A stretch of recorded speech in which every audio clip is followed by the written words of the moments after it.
Hello, my name is Megan Thornton, and I'm going to talk during this video about who I plan to interview for this speech and language pathologist assignment and who I'm going to observe and assess for the behavior plan.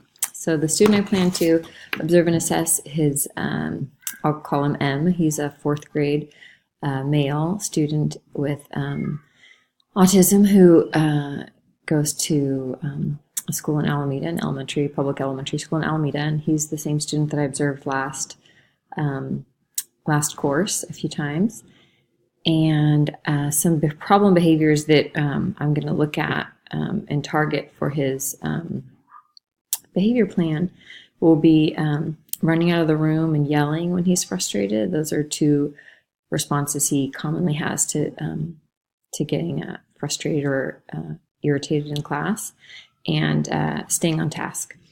Sometimes he can be redirected to stay on task and do okay, but he's it's really a back and forth, off task redirection, off task redirection.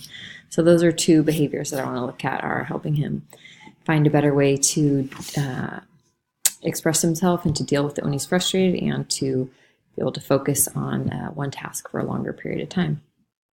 And for my interview, I'm going to interview someone named Susan Carroll. She's a speech and language pathologist who used to work at in Alameda Unified School District, but now she's with the San Mateo County Office of Education.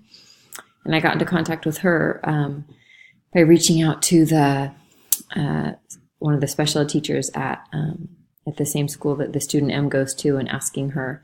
And she said that Susan would be a great person to interview. So I've already communicated with Susan, and we have plans to meet on Sunday evening for the interview. All right.